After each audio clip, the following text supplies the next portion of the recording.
Mawawala sa uso ang pagbabayad ng utang na loob sa kapwa mo, lalo na sa ating mga Pilipino. Minsan o madalas, mas nababaon pa tayo sa utang na loob kaysa utang sa pera mismo. Ikaw kapuso, naranasan mo na bang hindi makabayad ng utang na loob?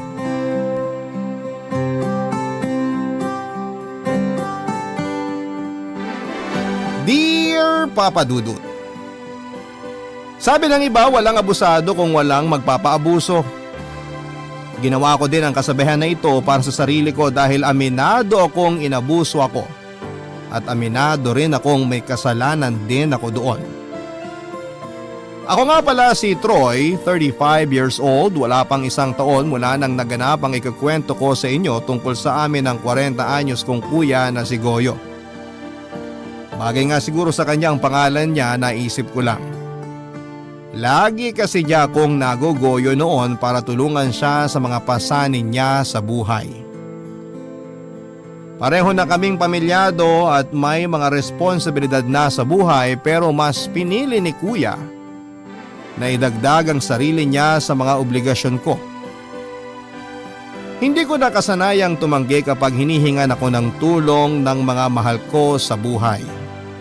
Lalo na si Kuya Goyo. Kaya siguro panay noon ang lapit niya sa akin dahil alam niya ang kahinaan kong yon. Inabuso niya ang pagiging mahina ko sa aspetong yon at patuloy na sinasahod ng mga kamay niya sa akin sa tuwing alam niyang may maibabahagi ako sa kanya. Ang naaalala kong nagpabago ng buhay naming magkapatid ay noong nilapitan niya ako para tulungan siyang makahanap ng trabaho rito sa Maynila. Wala siyang pasabing nagtungo sa bahay naming mag-asawa, Papa Dudut. Nagulat na lamang ako nang madatnang ko siyang kampanting nakaupo sa sala namin. Tiningnan ako ng aking asawa, si Charlene, bago siya nagpaalam para pumasok sa kwarto namin. Iniwan kami ni Charlene sa sala para makapag-usap na magkapatid. May hinala na ako sa kung ano man ang dahilan ng pagpunta ng kapatid ko sa bahay. Hinintay ko na lamang na kumpirmahin niya yon kapag nagsalita na siya. Marami muna siyang naging kwento para mapaikot ako. Kabado na ako noon at halos hindi ko na maintindihan ang mga sinasabi niya dahil tumatakbo na sa isipan ko ang mga posibleng tulong na gusto niyang hilingin sa akin. Noong medyo nakapag-ipon na siya ng lakas ng loob ay sa kanya sinabi ang totoong intensyon niya sa pagpunta sa Maynila. Sa huli ko lang din napansin na meron pala siyang dalang malaking bag na hula ko noon mga damit at sapatos niya. Mas lalo akong kinabahan dahil nakumpirma nga ang isa sa mga hinala ko sa pagluwas niya sa Maynila.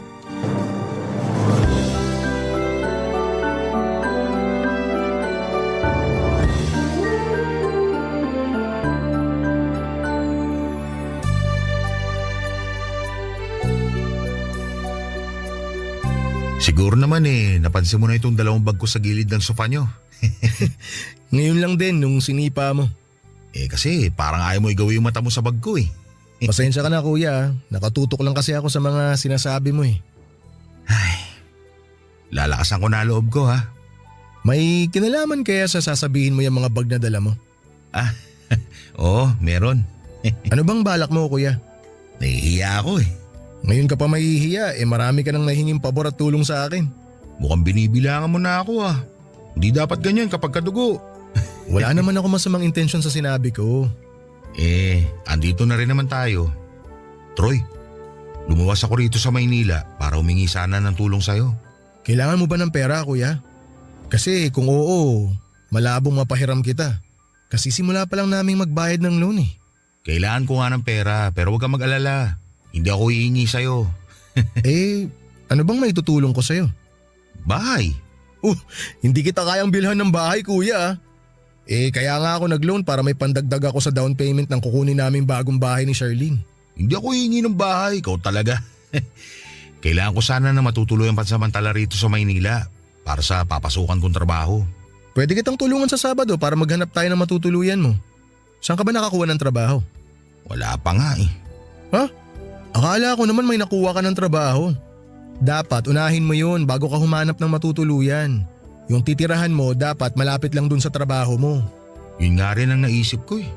O paano yan? Gusto ko sana na kung pwede. Kung pwedeng ano? Kung hindi naman masyadong abala eh. Pwede bang dito muna ako sa inyo ni Charlene makituloy? Habang naghahanap ako ng trabaho. Mga gaano ka kaya katagal bago ka makahanap ng trabaho? Ipanalangin mo na bago matapos ang buwan makahanap na ako ng trabaho. Para makaalis na rin kagad ako dito. Pwede ba? Ang hirap kasi maganap ng trabaho dito sa Maynila, kuya. Marami kang kakumpetensya. Alam ko naman kung anong kakayahan ko. Malaki man ang kompetisyon, alam kong kaya ko yung maipanalo. Ako pa ba? Wala ka bang tiwala sa Kuya Goyo mo? May tiwala naman. Malaki tiwala ako sa'yo. Kaya lang kasi, paano yung mag-ina mo sa probinsya? Kaya ba nilang malayo sa'yo? Si Nadina? Ayos lang yun. Suportado niyang pagluwas ko dito sa Maynila. Alam niyang kailangan namin magsakripisyo na malayo sa isa't isa dahil lumalaki na rin ang anak namin. Yun nga kuya Lumalaki na ang anak ni Dina kaya kailangan niya ng tatay na makikita niya araw-araw para gabayan siya. Malaking gabay na si Dina sa anak namin. May tiwala ako sa asawa ko.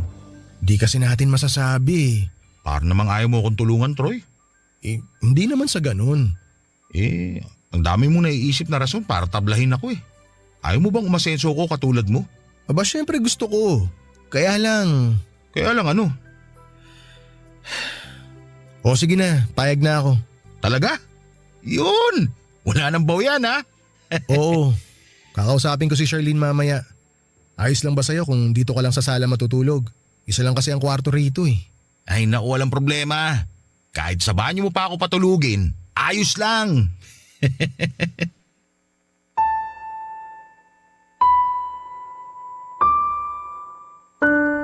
Nakita ko kung gaano kasaya si kuya noong pumayag akong makituloy muna siya pansamantala sa bahay namin ni Charlene. Wala na naman akong nagawa, Papa Dudut. Nasabi ko naman sa inyo na kahinaan ko talaga ang mga mahal ko sa buhay, kabilang naroon syempre si Kuya Goyo. Walang palya ang paghingi niya noon ng tulong sa akin. Malaki pa nga ang utang niya sa akin na hindi ko sinabi kay Charlene dahil siguradong pag-aawayan naming mag-asawa. Hindi ko na siningil pa si kuya sa mga inutang niya dahil alam kong wala siyang kakayanan para bayaran ako. Palipat-lipat din kasi noon ang trabaho si kuya sa probinsya, pinakamatagal na siguro niyang naging trabaho ay yung pagbabantay ng maliit na warehouse sa amin. Inabot siya ng 10 buwan bago siya tinanggal dahil nakahanap na raw ng bagong magbabantay sa warehouse. Naalala ko na ng mga sandaling yon, ang galit niya nang malaman niyang tinanggal siya para ipagpalit sa mas bata. Sinubukan niyang pagwalaan ng boss niya pero pinigilan ko siya, Papa Dudut. Sinabi ko na makakahanap pa siya ng bagong trabaho at inabutan ko siya ng 2,000 para makapagsimula siyang muli. Hindi siya kagad nakahanap ng trabaho kaya napilitan akong pautangin siyang muli. Halos hindi natapos ang pagpapautang ko sa kanya, Papa Dudut. Mabuti na lamang at nakapasok siya ng trabaho sa palengke kaya nahinto na ang pag-utang niya. Yun nga lang, Papa Dudut, natanggal din siya sa trabaho niya sa palengke kaya naisipan na niyang lumuwas ng Maynila. Hindi man lang niya itinawag sa akin ang mga nangyari. Ginulat na lang niya ako sa pagdating niya. Wala akong naisip na matinding dahilan para makahindi sa kanya dahil nakonsensya naman ako kung hindi ko siya tutulungan. Pamilyado rin naman akong tao kaya alam ko noon na kailangan ni Kuya Goyo na mabuhay ang kanyang mag-ina dahil siya na lamang din ang inaasahan sa kanila. Naawa ko sa kanya kaya siguro lagi niya akong napapapayag sa mga hiling o pabor niya. Papa Dudut, noong gabi ay kinausap ko na si Charlene sa naging desisyon kong kupkupin muna si kuya pansamantala habang naghahanap siya ng trabaho. Natakot ako sa magiging reaksyon ni Charlene lalo't nag-decide ako nang hindi man lang siya kinukonsulta. Nasa kwarto na kami noon at handa na para magpahinga. Nakaharap siya sa salamin habang sinusuklay ang buhok niyang abot hanggang balikat. Pinagbasdan ko siya at hinintay na matapos ang ginagawa niya bago ko binuksan ang aking bibig para sabihin sa kanyang nangyari sa pag-uusap namin ni Kuya Goyo.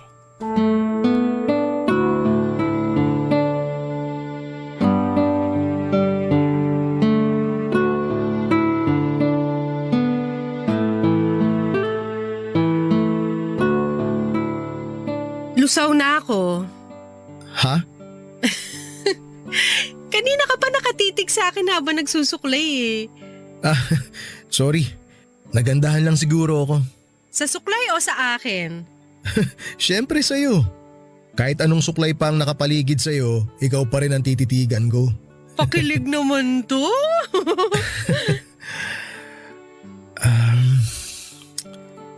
Charlene, Nako, mukhang may kailangan ka.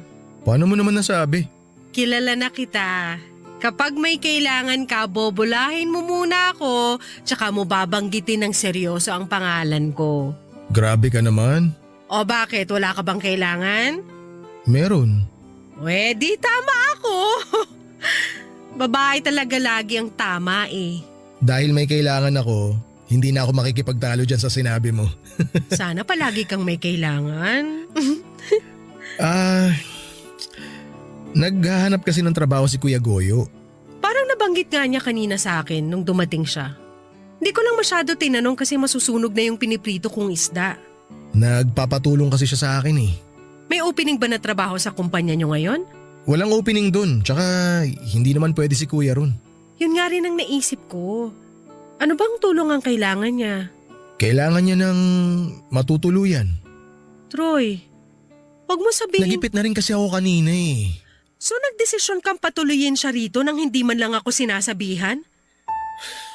Sorry, Troy naman! hindi lang ako makahindi. Kailan ka ba matututong humindi sa kapatid mong yan, ha? Akala ko naman makikitulog lang ngayong gabi rito sa bahay. Yun Mga pala, ilang araw lang naman siguro siya rito. siguro? Yan ba ang pangahawakan mo? Siguro? Kailangan ko magtiwala sa kanya. Sana makahanap siya agad ng trabaho para makaalis na siya rito. Paano kung wala siyang mahanap? Alam mo namang hindi sapat ang kinikita nating pareho ngayon. May loan pa tayong kailangan bayaran. Nagalaw na nga natin yung ibang ipon natin dahil ilang beses nang nagkasakit ang baby natin. Alam ko naman yun. Gusto ko nga sanang tumanggi kanina pero naawa kasi ako kay Kuya. Sa atin, kailan ka maaawa? Kumpara naman sa buhay niya, mas nakakaangat tayo. Di pa tayo umaabot sa punto na kailangan tayong kaawaan. Alangan namang hintayin pa nating umabot tayo ron. Hindi tayo aabot doon. Masipag tayong pareho. Kung magpapatuloy ka magpaabuso sa kapatid mo, mabilis lang tayong aabot doon, maniwala ka. Huwag ka namang ganyan, Charlene. Ang sinasabi ko lang, may kanya-kanya na kayong buhay. May kanya-kanya na kayong pamilya. Kailangan natin minsan magdamot dahil may sarili na tayong obligasyon. Hindi ko kasi magawa yun kay Kuya eh. Alam mo namang siya na lang ang natitirang pamilya ko. Siya na lang ang natitirang pamilya mo? Anong tawag mo sa amin ng anak mo? Ano kami para sa'yo? Halaman? Hindi naman yun ang ibig kong sabihin. Alam mo namang hirap ako magpaliwanag, Charlene. Sana intindihin mo na lang ako. May magagawa pa ba ako? Nakapagdesisyon ka na. Hindi na to mauulit. Sa susunod, sasabihin ko na muna sa'yo yung mga hiling ni Kuya bago ako magdesisyon. Promise. So may inaasahan ka pang susunod na pabor sa kuya mo. Sana wala na, pero…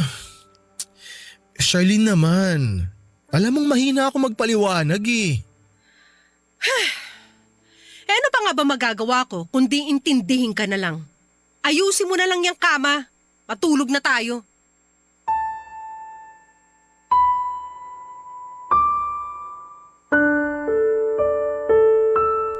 Papadudo tinalikuran ako ni Charlene habang nakahiga kami sa kama. Alam ko noon na masama pa rin ang loob niya pero wala na siyang magawa, papadudot. Nahiya ako sa asawa ko dahil dagdag pasanin na naman sa bayarin namin si Kuya Goyo. Mas malaki ang ambag noon ni Charlene sa mga bayarin namin sa bahay kesa sa akin. Dahil mas maganda ang pinagkakakitaan niya. Kaya naman talagang dinalangin ko na sana'y makahanap kaagad ng trabaho si Kuya Goyo. Hindi na ako nakatulog pa kaya mas pinili kong magbukas ng Facebook. Baka sakaling may matisod akong trabaho para kay kuya. Nabigo ako sa paghahanap kaya nahiga na lamang akong muli, Papa Dudut. Sa pagpikit ko ay nahila agad ako ng antok. Nakatulog ako kaagad at nakapaglakbay na ang utak ko sa mundo ng mga panaginip. Sa panaginip ko ay nagbalik ako sa pagiging bata at kasama ko raw noon ang Kuya Goyo ko. Hawak niya noon ang kamay ko at nasa gilid kami ng kalsada. Hinihintay daw namin noon ang mga magulang namin at may nakita kami mula sa kaliwa na sasakyan na paparating at papalapit sa amin. Na-excite kaming pareho ni Kuya pero paglapit sa amin ng sasakyan ay nakita naming karo pala ito ng patay. Sinilip namin ang loob ng karo at doon ay nakita namin ang mga kabaong ng magulang namin. Doon ako nagising, Papa Dudut. Pinagpawisan ako sa pagkakabangon ko at napatingin ako kay Charlene na mahimbing pa rin sa kanyang pagtulog. Bumangon ako sa kama at saka tinungo ang banyo. Naghilamos ako roon para mawala ang takot sa mukha ko. Napatingin ako sa salamin sa banyo at doon ay biglang nanumbalik lahat ng alaala ko noong namatay ang mga magulang namin ni Kuya Goyo noong bata pa lamang kami. Namilit akong magpabili ng laruan sa mga magulang ko sa palengke at doon ay naganap ang trahedyang nagwasak sa pamilya namin. Nagkaroon ng barilan sa pagitan ng mga armadong kalalakihan at mga pulis sa palengke kung saan ay andon ang mga magulang namin. Napatay ng mga armadong lalaki ang mga magulang namin, Papa Dudut. Mula noon ay kami na lamang ni Kuya ang naging magkasama sa buhay. Palipat-lipat kami noon ng tirahan. Pinagpasapasahan kami ng mga tiyahin namin noon na ampunin kapalit ng pagiging kasambahay namin sa kanila. Kapag nanawa na sila sa aming serbisyo ay saka kami paaalisin. Noong wala nang kumupkup sa amin ay si Kuya na ang nagsikap na itaguyod kami sa buhay. Pinag-aral niya ako habang nagtatrabaho siya. Hindi na siya nakapag-aral pa dahil mas inuna niya ako. Kaya pinangako ko sa sarili ko na tutulungan ko siya sa abot ng makakaya ko dahil malaki ang naging utang na loob ko sa kanya. Papa Dudut, yun ang totoong dahilan kung bakit hindi ko siya magawang hindian sa lahat ng mga hinihingi niyang pabor sa akin noon. Barangay Love Stories. Barangay Love Stories. Papa Dudut, nagsimula na ngang tumira si Kuya Goyo sa bahay namin ni Charlene. Hindi naman pinaramdam ni Charlene na masama ang loob niya, alang-alang sa akin. Sa unang linggo pa lamang na nakatira siya sa bahay ay nahirapan na kaming mag-asawa. Kami ni Charlene madalas ang nag-a-adjust noon sa pakikisama sa kanya, Papa Dudut. Naging makalat ang sala dahil sa mga gamit niya na sinasabit niya lamang kung saan-saan. Nahiya na tuloy kaming tumanggap ng bisita dahil sa itsura ng sala namin. Nangamoy paa at pawis na rin sa bahay dahil nakakatamarang maligo ni Kuya at di namin masabi ni Charlene sa kanya dahil baka ikasama ng loob niya. Nahiya nga ako kay Charlene dahil siya ang naglilinis ng kalat ni Kuya. Tuwing lumalabas noon si Kuya ay saka nililinis na Charlene ang mga naging kalat niya mula sa sala hanggang sa banyo. Hindi ako nakarinig ng reklamo kay Charlene pero nararamdaman kong hindi siya masaya sa mga nangyayari. Lagi na rin kaming nauubusan noon ng pagkain dahil masibang kumain si Kuya. Naging mapili rin siya sa mga pagkain at madalas ay siyang nagsasabi sa amin kung ano ang gusto niyang kainin.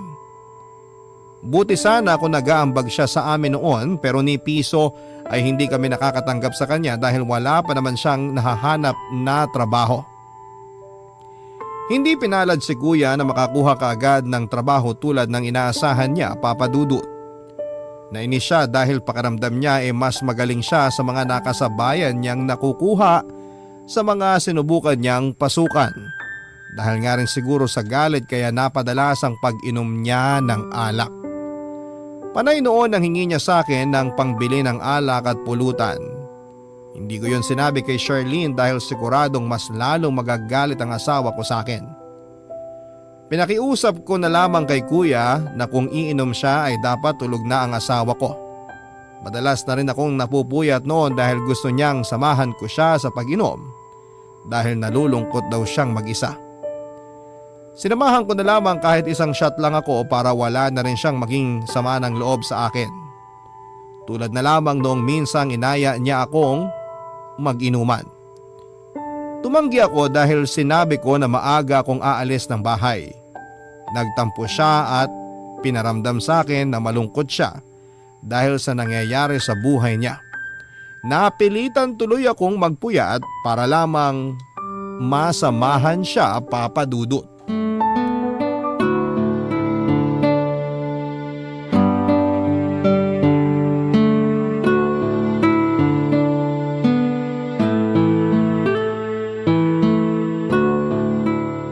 Ang hina mo namang uminom, Troy. Para kang bagito sa inuman eh. Isang shot pa. Baka kasi sumakit ang ulo ko bukas pagising, kuya. Marami akong kailangan asikasuhin sa trabaho kaya maaga akong papasok. Trabaho na naman ang pinoproblema mo. Hayaan mo nga muna yan. Magpasaya na lang tayo ngayon bago pa magising si Charlene. Ay, narinig kaya niya tayo? Maririnig niya tayo kung panay ang taas mo ng boses, kuya. Tsaka bago pa niya tayo marinig, mas maganda kung matutulog na tayo. Ituloy na lang natin ang inuman na to kapag day off ko na.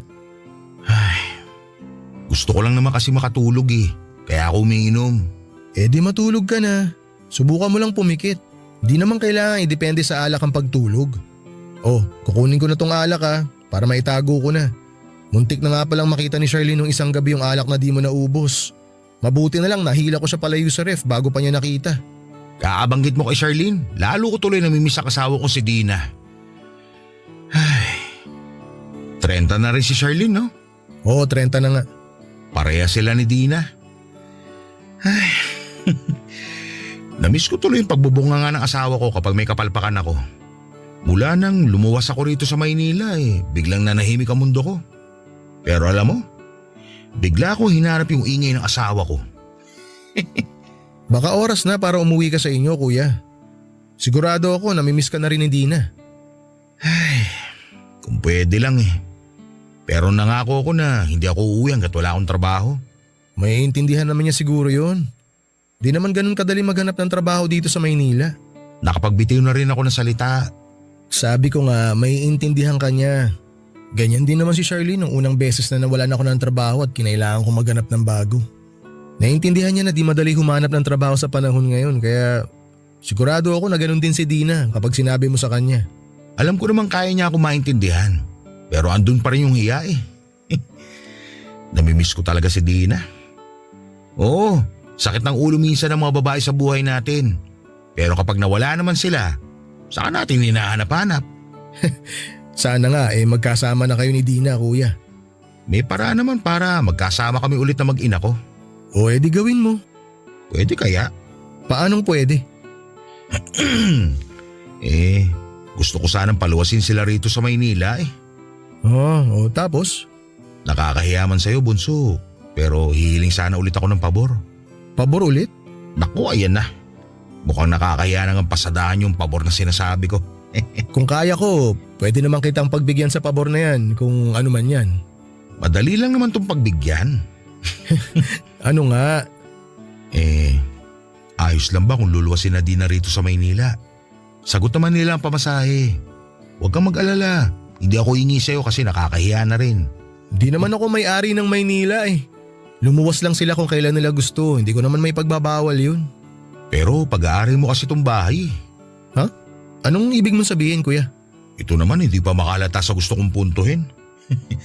Sige, didiretsuhin ko na nga. Pwede bang makituloy din dito mag-ina ko?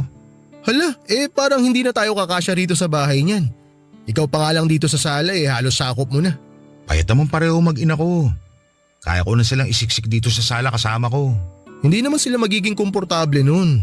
Kawawa naman sila. Mas kawawa sila kung hindi nila ako makakasama.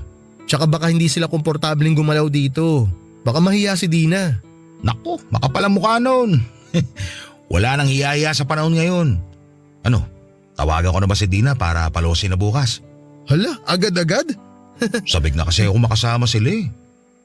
Pagpapaalam ko muna kay Charlene, kuya. Paano kung hindi siya pumayag? Ayun lang. Ang hirap na di makasama mag-ina ko. Nawawalan ako ng inspirasyon para makahanap ng trabaho. gawin mo na lang munang inspirasyon ng pagkakalayo nyo. Para mas lalo kang ganahan na maghanap ng trabaho. Kapag mabilis ka makakuha ng trabaho, mas mabilis mo silang makikita, di ba? Wala na ba talagang tsansa na pumayag ka? Alam mo naman na kailangan kasama ko si Charlene na magdesisyon. Mag-asawa kami. Baka naman pwede mong palagpasin to ulit nang hindi na kinukonsulta sa kanya. Saka mo na lang sabihin kapag nandito na yung mag-ina ko. Para wala na siya magawa. Magagalit naman yun kapag binigla natin siya. Mag-uusap na muna kami. Naalala ko mula nung namatay si nanay at tatay. Sa akin ka lang lagi humingi ng tulong at pabor. Ni minsan, hindi kita tinanggihan, no? Oo, hindi ka nga tumanggi. Kasi ganun kapag katugo mo. Lalo na kung malaki na itulong sa'yo. Sige, tawagan mo na si Dina. Paluwasin mo na siya kung kailan siya pwede. O paano si Charlene? Kala ko ba mag-uusap muna kayo? Baka di pumayag yun. Ako nang bahala.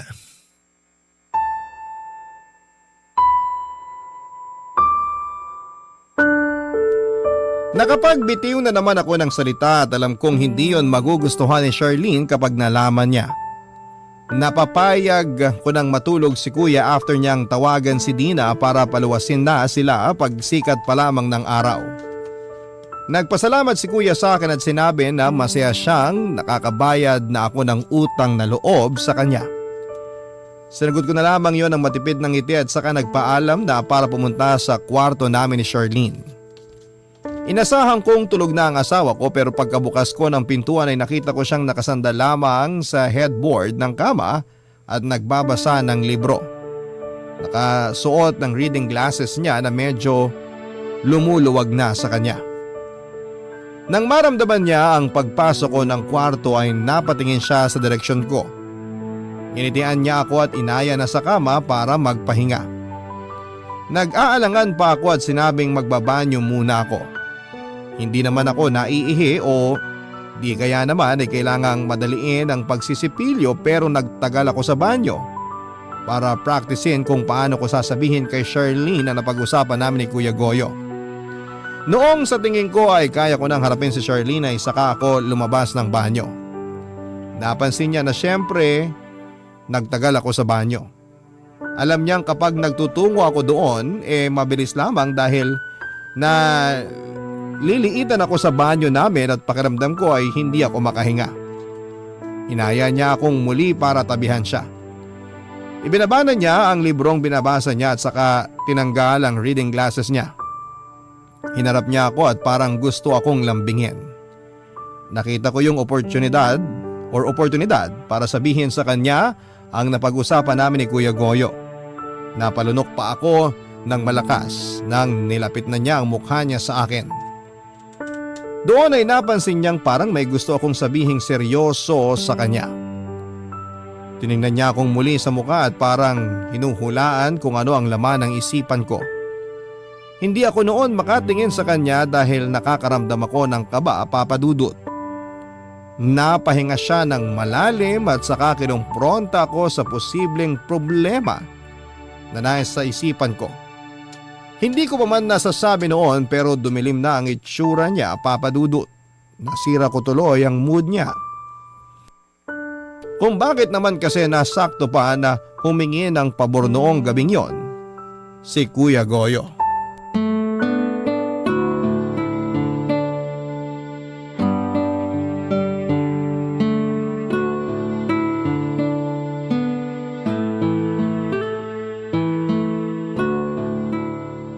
Tapatin mo na ako, Troy.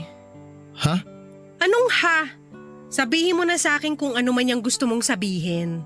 Paano mo naman nahulaan na meron akong sasabihin sa'yo? Namula agad ang mga tenga mo nung tinignan kita. Hindi ka makatitig sa akin. Pinagpawisan bigla ang ilong mo kahit naka-aircon tayo. Senyales yan na may bumabagabag sa'yo. Grabe? Ganyan mo na ba ako kakilala? Ang tagal na nating nagsasama. Ang dali mo na lang talagang basahin. Magagalit ka ata kapag sinabi ko eh. Mas magagalit ako kapag hindi mo sinabi ngayon. Mag-promise ka muna na di ka masyado magagalit. Ayoko mangako. Nagkausap kasi kami ni Kuya Goyo kanina. Good news ba yan? Aalis na ba siya? Kailan? Walang aalis pero may darating. Ano na naman yan, Troy? Luluwas bukas yung mag-ina ni kuya. Si Nadina? Oo, Sana sinabi mo na hindi sila pwedeng tumuloy dito sa bahay, ha? hindi eh. Bakit hindi? Mamaya umasa sila na pwede sila rito sa bahay. Saan sila matutulog niyan kapag dumating sila? Natawagan na kasi ni kuya si Dina. Tinawagan ng kuya mo si Dina? At nasabi na ni kuya na sa sala sila matutulog ng pamilya niya. Ano? Oo, hinaan mo lang ang boses mo. Baka magising si baby. Nasisiraan na ba siya ng ulo? Bakit siya magdedesisyon na patuloyin ang mag-ina niya rito? Bahay niya ba to? Sabi ko nang hinaan mo lang ang boses mo eh. Kumalma ka nga. Wag mo akong utusang kumalma dahil nanggagalaiti na ako sa galit ngayon. Ang kapal na mukha ng kuya mo para patuloyin dito ang mag-ina niya nang hindi man lang nagpapasabi sa atin? Actually, sa akin siya nagpaalam. At pumayag ka agad? Oo, Pumayag ka nang hindi man lang muna sinasabi sa akin? kapatid ko kasi yun eh. At asawa mo ako! Bahay natin to! Tayong dalawang dapat magdesisyon dito! Hindi pwedeng ikaw lang! Naipit na rin kasi ako kanina. At mas lalo ka pang gigipitin ng kuya mo kung patuloy mo siyang pinagbibigyan sa mga gusto niya! Ngayon lang naman to. Anong ngayon lang? Akala mo ba hindi ko alam ang mga palihim mong pag-aabot ng pera sa kanya? Hindi lang ako kumikibo pero alam ko yon. Di ko lang kasi talaga matanggihan si kuya eh. Malaki ang utang na loob ko sa kanya. Magkapatid kayo! Dapat nga walang bayaran ng utang na loob eh. Lalo na parehas pa kayong pamilyado. Naaawa rin kasi ako kay kuya. Nalulungkot siya kasi wala na nga siyang mahanap na trabaho, di pa niya kasama yung mag-ina niya. At sa atin ba hindi ka naaawa? Kaya naman natin eh. May mga trabaho tayo tapos mapalad pa tayo na magkasama tayo sa iisang bahay. Hindi tulad ni kuya. Bakit parang kasalanan natin kung nakakaangat tayo sa kanila? Kasalanan bang nagsikap tayo para makuha yung mga meron tayo ngayon? Kailangan ba nating mag-guilty sa estado natin dahil lang hindi natin sila katulad? Naaawa lang naman ako. Pansamantala lang din naman to. Pansamantala? Ganyan din ang sinabi mo sa kuya mo eh. Pansamantala lang siya rito pero ilang buwan na ba siyang nakakalibre ng tirahan dito? Baka makatulong ang mag-ina niya para maging ganado siya sa paghahanap ng trabaho. Ako, kailan kaya ako gaganahan sa sitwasyon natin ngayon? Hindi ko na maayos ang pagbabudget para sa atin ng kuya mo tapos magdadagdag pa ng panibagong papalamunin? Hindi naman sila basta-basta palamunin, Charlene. Pamilya ko pa rin sila. Pamilya mo rin kami ng anak mo, Troy. Isipin mo muna ang kapakanan namin bago ang iba. Pwede bang hayaan mo na? Nakapagdesisyon na ako eh. Gagawa na lang ako ng paraan para makaraos tayong lahat. Hindi ko pwedeng pabayaan na lang ang kapatid ko. Dahil nung mga bata pa kami at ako ang nangangailangan, di niya ako pinabayaan. Papadudot yun ang unang beses na nasigawan ko ng ganon si Charlene. Kilala ako bilang kalmadong tao pero napuno na rin kasi ako sa mga nangyayari. Mali ko na sinigawan ko ng ganon si Charlene dahil hindi rin naman niya alam ang tunay na dahilan kung bakit patuloy ako sa pagtulong sa Kuya Goyo ko. In-explain ko naman yon sa kanya, tinanggap niya ang mga sinabi ko pero alam kong masama pa rin ang loob niya dahil sinigawan ko siya. Nakonsensya ako at humingi ng sorry sa mga nagawa ko, Papa Dudut. Tumango lamang siya noon at saka sinabing magpahinga na. Pinuntahan niya sa crib ang baby namin at nung kontento na siya sa pagkakatulog ng anak namin ay saka naman siya bumalik sa kama. Sinubukan kong halikan siya pero umiwas siya sa akin, Papa Dudut. Tinalikuran niya ako at saka hinila ang kumot sa pwesto niya. Nanakit ang ulo ko noon sa pinaghalong stress at nabiting alak. Hindi ako nakatulog kakaisip sa mga nangyayari sa bahay namin. Umaga na noong natapos akong pagurin ang utak ko, Papa Dudut. Naghanda na ako para pumasok sa trabaho at hindi pa rin ako kinikibo noon ni Charlene at hindi naman nakahalata si Kuya na nag-away kaming mag-asawa noon. Bago ko umalis ay narinig ko pang nag-uusap sina Dina at Kuya Goyo. Rinig ko noon ang saya ni Kuya habang binibilinan si Dina kung saan siya bababa para mapuntahan at masundo siya ni Kuya. Noong natapos ang tawag ay agad akong niyakap ni kuya para magpasalamat. Kahit papaano ay nawala naman yung stress ko dahil napasaya ko si kuya, Papa Dudut. Hiniling ko noon na sana ay maging inspired na si kuya sa paghahanap ng trabaho para rin makaalis na sila sa bahay. Alam ko kasi noon na hindi matatapos ang away namin ni Charlene hanggat andon sina Dina at kuya. Gusto ko na rin syempreng maging payapa noon ang pagsasama namin ni Charlene. Alam ko naman na hindi madamot at hindi masamang tao ang asawa ko. Nadala lang siya ng emosyon dahil marami nga kaming utang na kailangang bayaran, tapos ay daragdag pa ang pamilya ni kuya na kailangan naming buhayin. Mula noon, Papa Dudut, ay nanlamig na sa akin si Charlene at madalas kapag nag-uusap naman kami ay ramdam ko ang galit sa kanya. Pinigilan ko na lamang ang sarili kong huwag magpadala sa galit dahil naipit din naman si Charlene sa sitwasyon na meron ako, Papa Dudut. Barangay Love Stories. Barangay Love Stories. Alam ni Kuya Goyo si Dina sa isang beer house. Dating nakikitable si Dina sa mga customers ng beer house na pinasukan niya, Papa Dudut. At minsan ay nakatable nga niya si Kuya.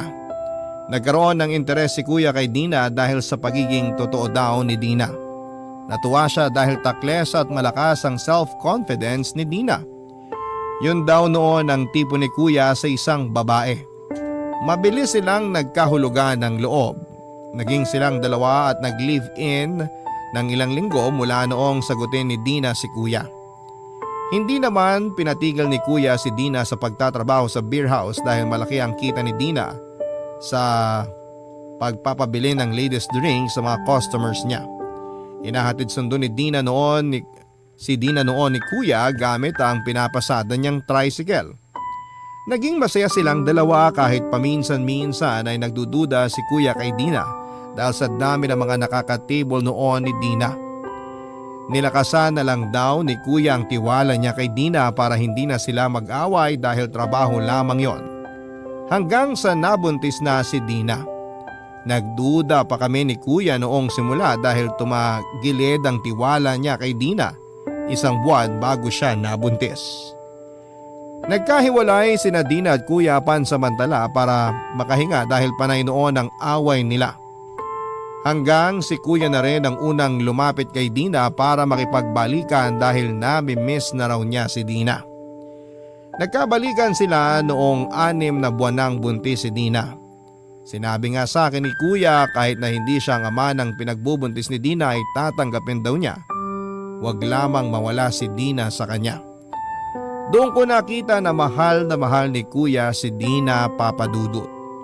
Noong nanganak na nga si Dina ay hindi nila napag-usapan pang muli kung si Kuya nga ang ama ng batang yon.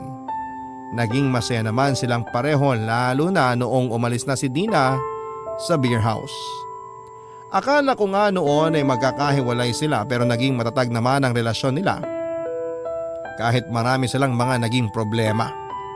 Masyadong na in love si Kuya kay Dina at nakita kong muli ang pagmamahalan nilang yon noong tumira na nga sila sa amin. Hindi ko noon makalimutan ang unang beses na nagsabay-sabay kaming kumain. Kakarating lang din noon ni Dina galing sa probinsya at nakatulog na nga ang mga anak namin kaya kumain na kami, Papa Dudut.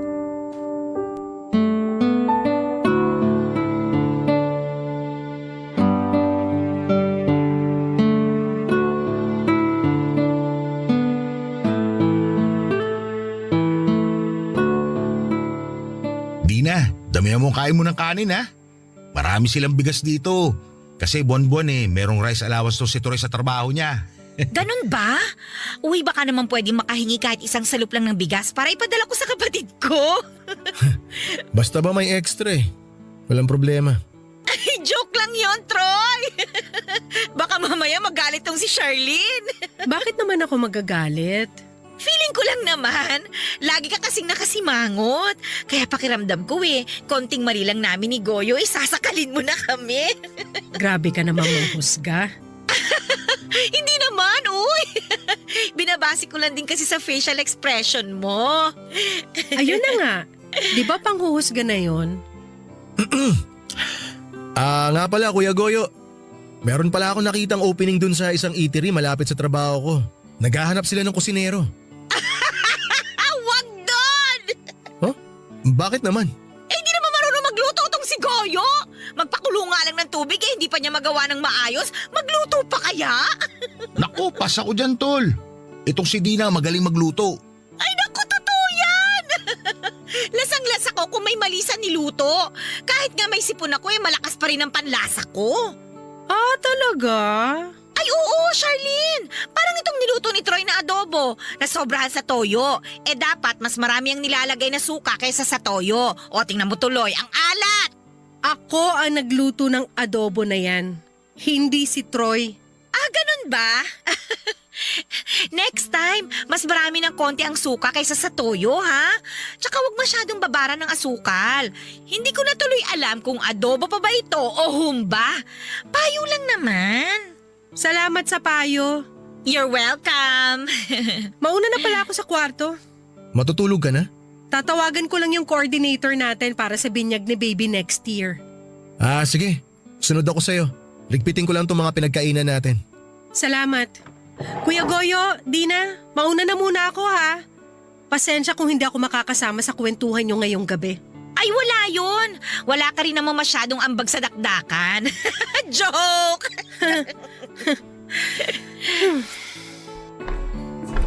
Troy, bibinyagan na pala ang baby nyo? Oo. Teka lang ha. Ilalagay ko muna sa ref na tira nating kanin. Babalik ako agad.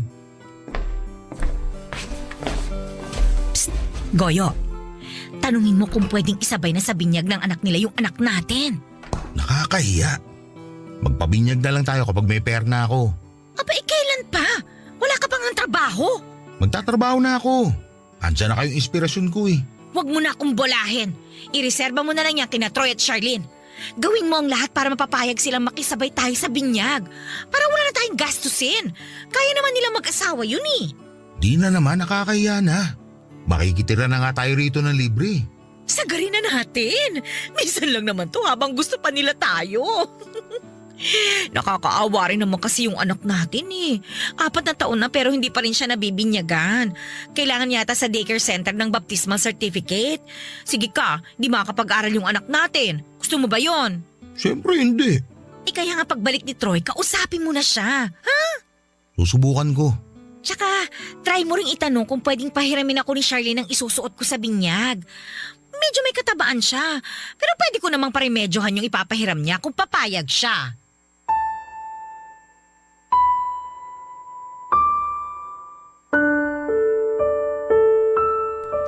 Papadudot inakala nilang hindi ko narinig ang mga pinag-usapan nilang dalawa.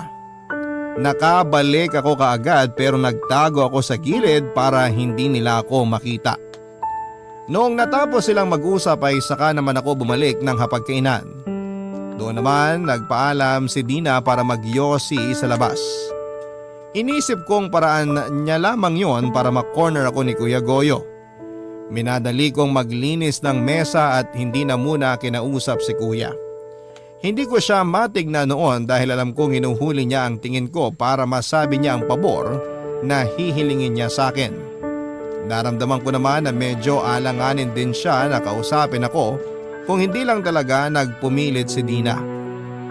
Sinubukan akong tulungan ni Kuya sa pagliligpit ng pinagkainan namin pero sinabi kong magpahinga na siya dahil alam kong napagod siyang mag-commute para sunduin si Dina sa terminal. Tumango na lamang siya at saka pumunta sa kusina para kumuha ng beer sa ref at saka naupo sa sala. Hinintay niyang matapos ako sa paglilinis ng mesa at binagalang ko naman dahil parang naghahanap ako ng paraan para hindi siya makausap tungkol sa binyag. Binagalan ko ang paghuhugas ng mga pinagkainan para lamang makaiwas kay Kuya. Hinugasan ko na nga rin yung mga hindi naman kailangang hugasan para lamang tumagal ako sa kusina. May mga dinagdag na rin akong nilinis tulad ng stove at microwave namin.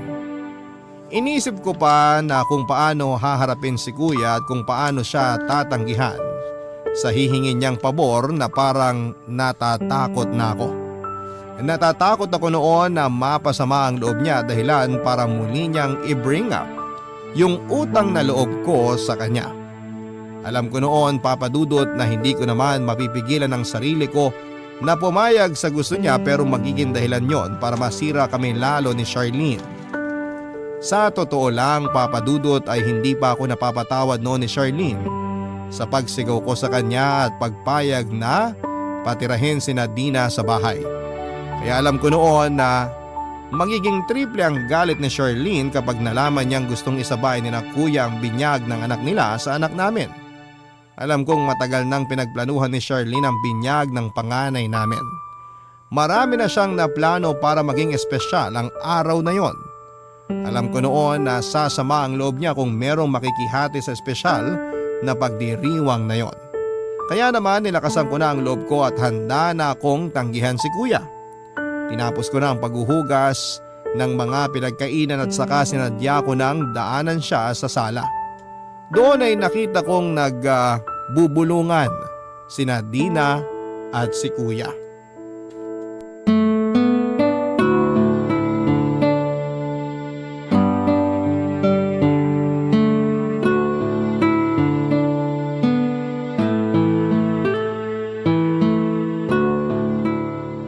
Grabe, parang 2 oras kang naghugas ng plato Nakailang balik na ako sa labas pero hindi ka pa rin tapos.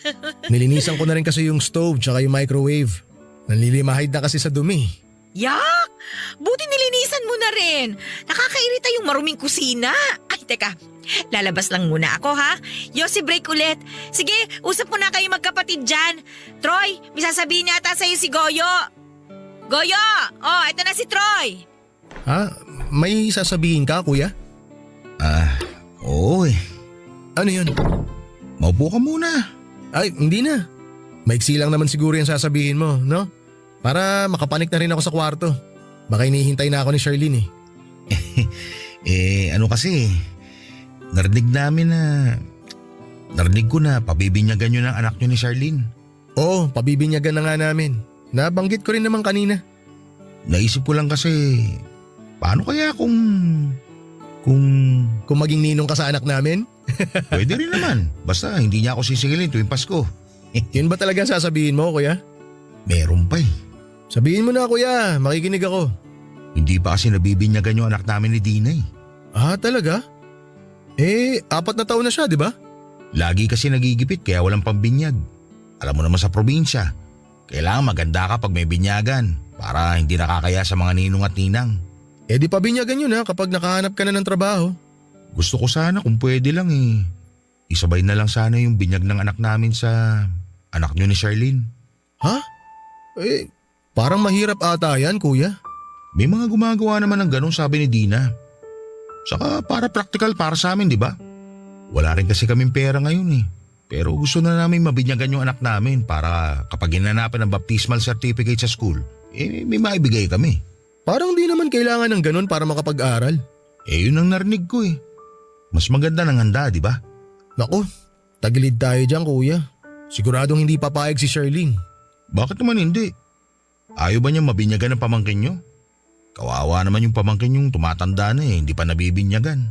Matagal kasing pinagplanuhan ni Charlene tong binyag ng panganay namin eh. Siyempre, first baby namin to kaya todo bigay yung asawa ko. Saka limitado lang yung mga bisita na dadalo kasi gusto namin na mahalagang tao lang sa buhay namin yung pupunta. Wala naman kaming balak magdagdag ng bisita. Kung sino yung mga bisita nyo, yun na rin ang bisita namin. Kahit mga ninong at ninang ng anak nyo, baka pwedeng pasuyo na rin na gawin naming ninong at ninang ng anak namin. Wala di nyo naman kilala yung mga kinuha naming ninong at ninang. Di kikilalanin namin kapag Pasko na. Saka tiwala kami sa mga ninong at ninang na kukunin nyo. Siguradong maayos ang mga trabaho, kaya makakapagbigay ng malaking aginaldo sa Pasko. Hindi naman yun ang dahilan kung bakit namin sila kinuha para maging ninong at ninang ng anak namin eh. Ang gusto namin, magabayan yung anak namin ng mga taong pinagkakatiwalaan namin lalo na kapag wala kami. Ganon din naman ang gusto ko sa anak namin. Magabayan siya. Sabi mo nga, mapagkakatiwalaan yung mga ninong at ninang ng anak mo. Kaya gusto ko rin ipagkatiwala sa kanilang anak ko. Ewan ko kuya. Kakausapin ko muna si Charlene. Kung di man siya pumayag, sana irespeto nyo na lang yung gusto niya. Espesyal na araw kasi yun para sa anak namin eh. Unang beses yun na magpapabinyag kami. Huwag mo na lang kaya sabihin kay Charlene. Kausapin mo na lang yung coordinator para isingit kami sa binyag. O kaya yung pare. Kahit kami na yung bahalang kumuha ng sarili naming ninong at ninang para sa anak namin. Pwede na kaya yun? Malabo talaga yan, kuya. Pero pwede ko naman kayong pautangin kahit papano para kung gusto nyong pabinyagan yung anak nyo, pwede nyong gawin sa ibang araw. Paano naman yung handa namin? Hindi naman kailangan ng handa, kuya eh. Ang importante, mabinyagan yung anak nyo. Selebrasyon pa rin yun eh. Kailangan pa rin ng handa siyempre. Saka unang beses din yun na magpapabinyag kami. Gusto rin namin gawing espesyal at memorable parang yun sa inyo. Mas magiging espesyal yun, kuya, kung solo nyo yung binyag. Mas magiging espesyal yun kapag magkakasama tayong pamilya sa binyag. Matutuwa sigurado ang mga magulang natin kung nasan man sila kapag nakita nila tayo na magkakasama. Basta, kakausapin ko muna si Charlene. Di ko may papangako na papayag siya pero… Sige, kung ano na lang desisyon nyo.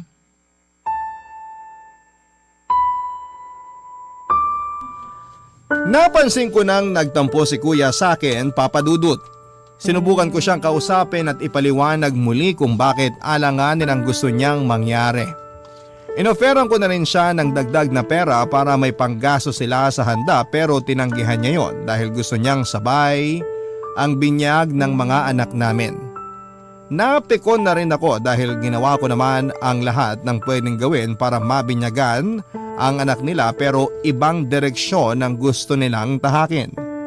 Nainis ako dahil parang ang sama kong tao para tanggihan sila sa isang bagay na karapatan naman naming mag-asawa. Noong napansin nga ni kuya na malapit na akong magalit ay bigla niya akong kinonsensya. Bigla niyang sinabi na naaawa siya sa kanyang anak dahil parang natulad daw ang anak niya sa kapalaran niya. Napagkaitan daw ang anak niya tulad niya noong pinili niyang unahin ang mga luho at pangangailangan ko kesa sa kanya.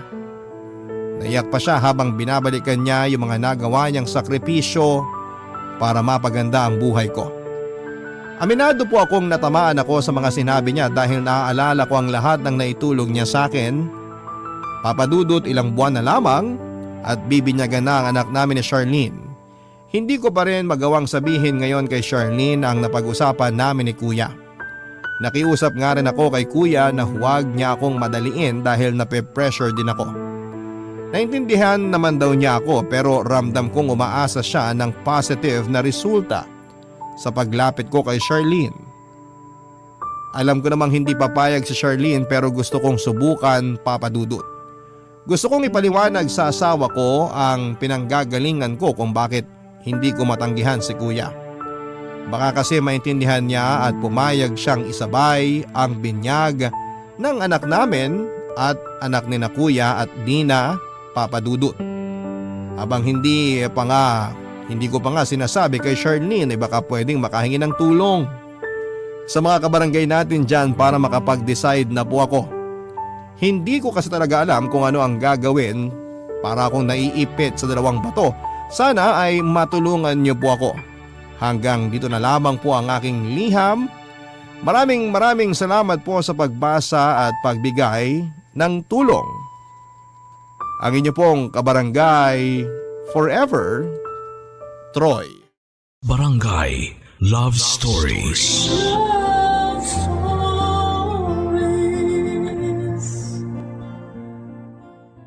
Barangay LS 97.1 Number 1 Forever. Kabarangay, i-share mo ang iyong barangay love stories. Sabay-sabay nating pakinggan ang iyong kwento ng pag-ibig, buhay at pag-asa. Ipadala lang sa barangaylovestories@yahoo.com.